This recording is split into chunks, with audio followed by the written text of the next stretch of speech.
Africa, so he doesn't take precedence over you.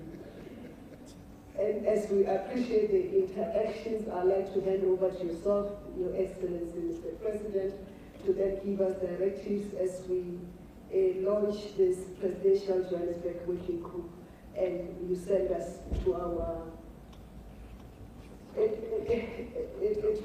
stations to do the work that is necessary.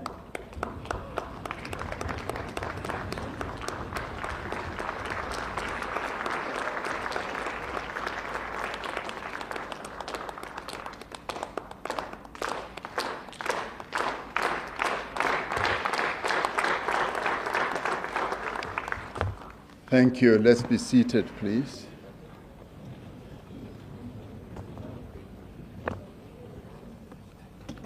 Thank you, Program Director, Minister Kumbuzo Nchaweni, and all of you who are here present. I'd like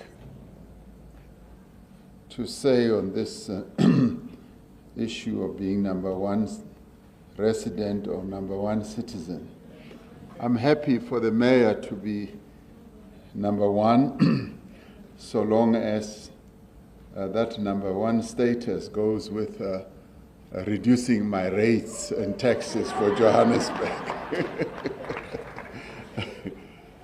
Let me thank everyone who's here. We've been here since morning, and in fact since yesterday. I'd like to thank those who have joined us for this stakeholder meeting. And I'd like to thank you for your contributions and the ideas that you've put forward. But I also want to thank you for the spirit in which this meeting has been conducted,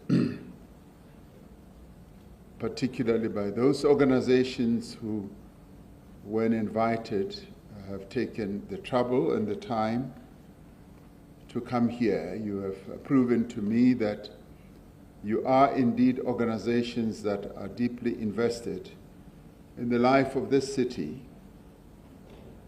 And you are, in a way, as one of you said, a coalition of the willing. And you want to be part of the missing puzzle and this whole conundrum that Johannesburg is involved in. And you do not want to be put forward as a band-aid on the problem. You want to be part of the solution.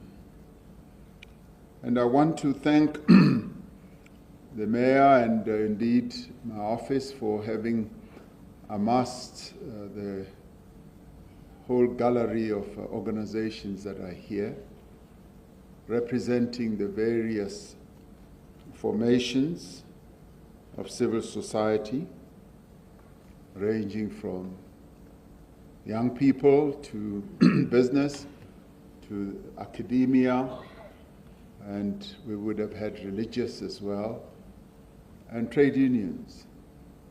That to me represents the full galaxy of organizations, and indeed government as well, organizations and entities that are normally involved in the life of any country, and in this case, the city of Johannesburg.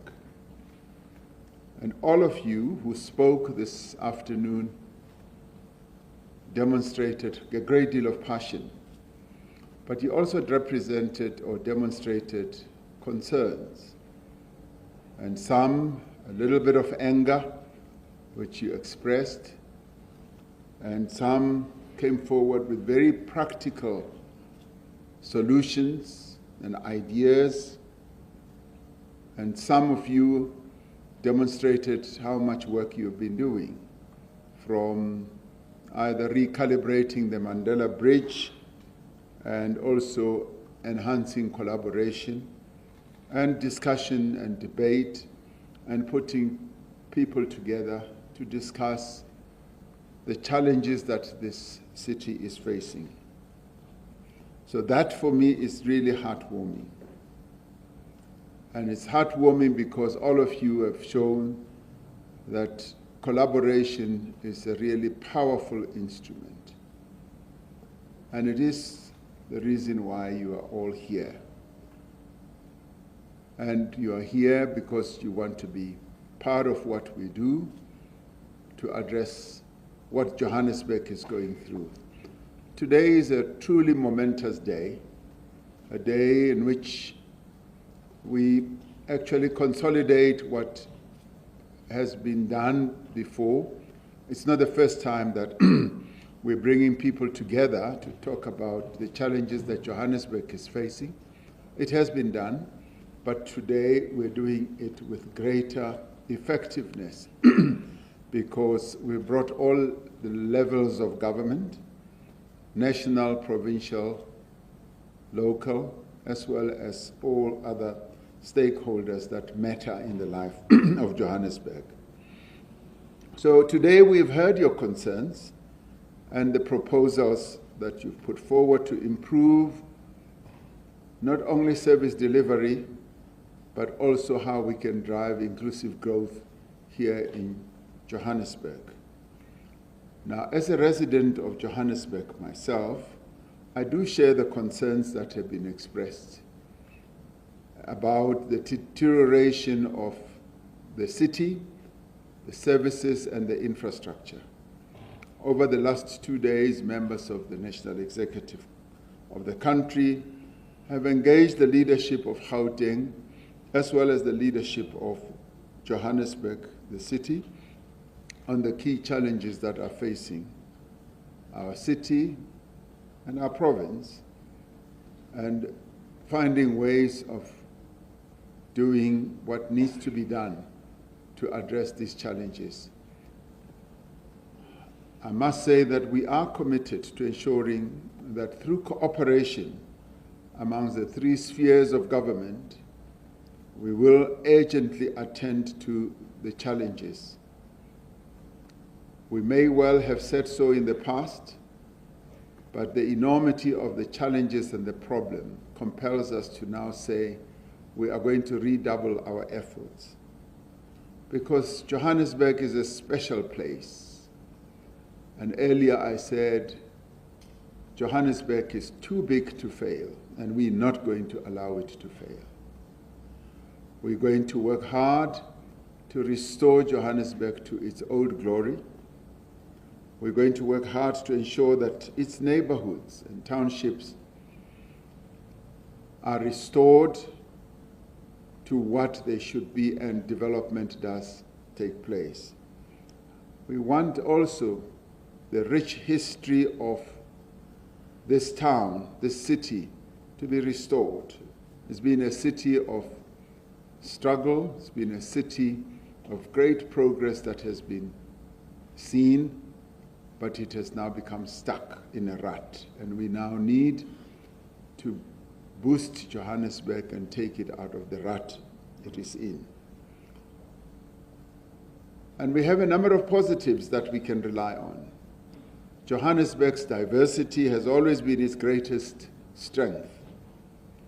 From Lenasia to Alexandra, from Parkhurst to El Dorado Park, this city espouses unity in diversity.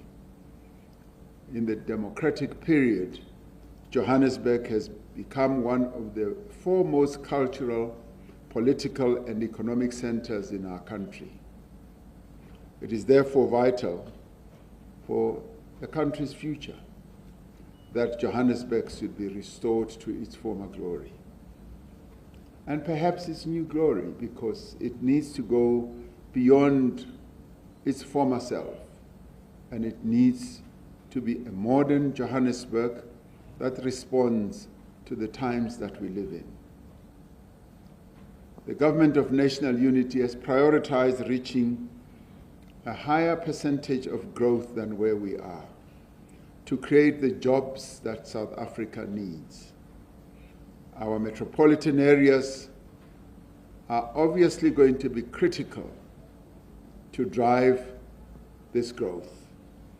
Metros can only play this vital role if they grow economically, And in the end, they have citizens living in them who are thriving, who are economically progressing, and if they live also in safe areas where there is good transport, good infrastructure, and that enables them to have better lives. For South Africa to thrive, Johannesburg must lead in a number of areas. It must lead in good governance, in service delivery, and also in economic growth and job creation.